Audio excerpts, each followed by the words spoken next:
Hey guys, Dr. Ben Galyardt here, and I'm the author of the book, Rebuild Your Brain, Stop the Damage, Start the Repair, and I am the medical director at the Functional Medicine Center at Fort Collins, and I run NeuroRejuve Brain Building Center. So today I want to go over a little something different than we've done in the past. Most of the time we're talking about brain, we're talking about gut, we're talking about health, things like that.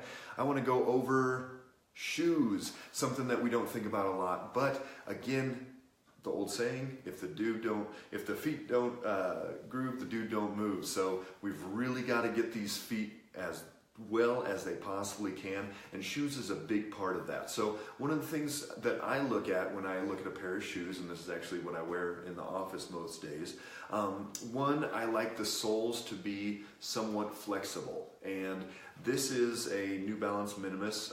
There's some different shoes out there that are really good in this category, but if you look even along here, you can see that there's that movement. You can almost roll them up into a ball.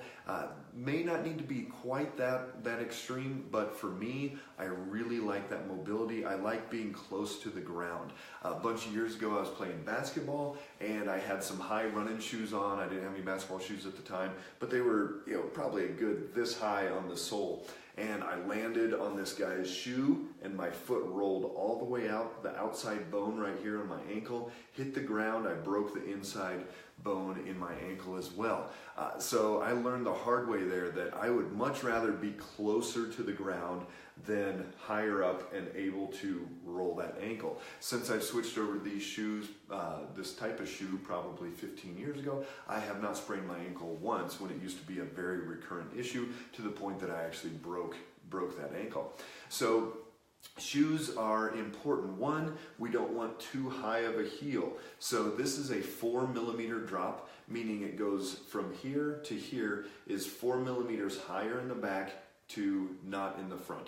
A lot of shoes now are coming out with even 0 drop, where it's equal all the way across. And even if you're going to do some cushioning, some padding in that shoe, it's going to be better to be closer to that 0 drop than most of the traditional are like 8 to 12mm drop from the back to the front. So this one is a 4mm for me. That feels good.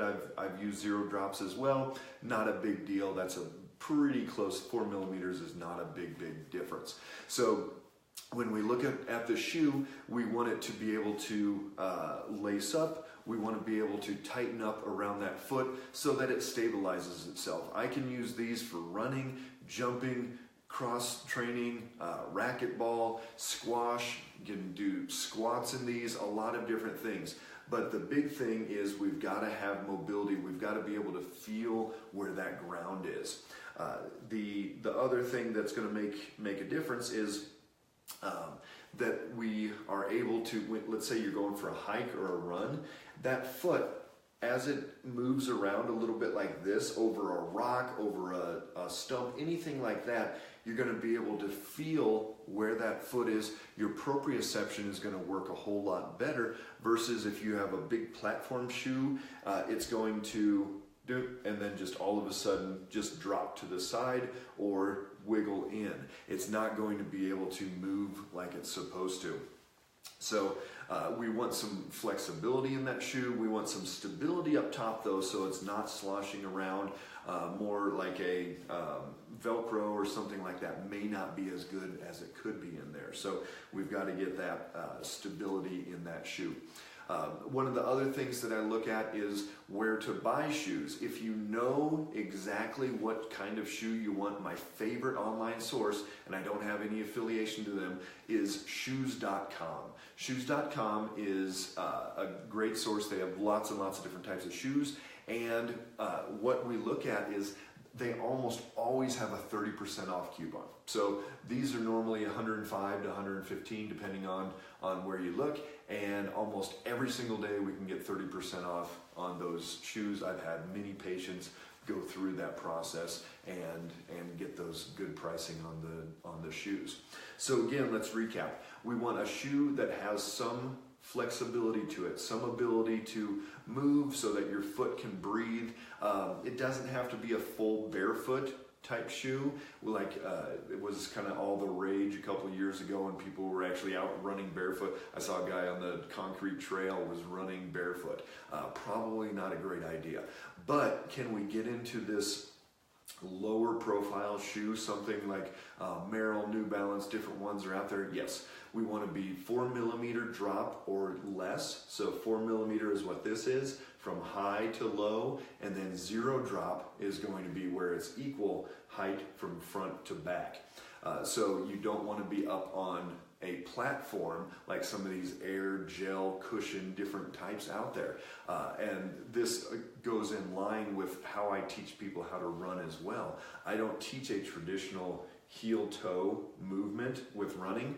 Mine is more of a hit the midfoot, lift, lift, lift. And so if this, it's like this thick in the heel. So if I was doing a big heel-toe movement in there, I guarantee you I would be feeling that jarring motion every time I did that. And that would definitely change my gait to where I would be more in the front, the middle part of that foot, up, down, up, down, up, down like that, as opposed to that heel-toe, which this is for a whole nother video, but the heel-toe gait locks that leg out, and then it's a jarring motion every time you do that heel-toe.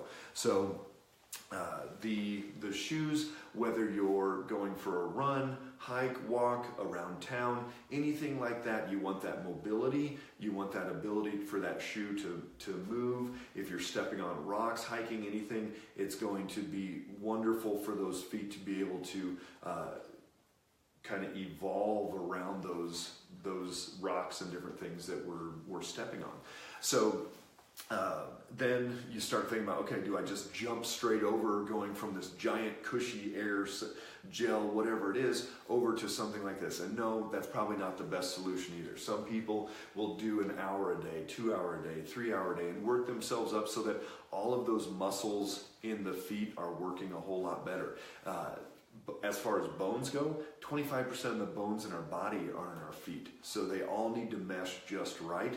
And those muscles, if they're not working like they should, and if they get flaccid because they're just in this really stiff, solid shoe all the time, they're not going to be able to have the strength and the stability in there. You're going to lose balance, you're going to lose coordination, a bunch of different things. So if you can work your way down to a softer, gentler shoe like this, it's going to do wonders for how you stand, how you walk, and we'll get more into that running gait in later videos. And even there's a standing posture that will change as you switch over to shoes like this. So if you have any questions, feel free to drop me a line, like, share the video. Anybody that you know that has feet issues, starting with the shoes is one of the first things we can do.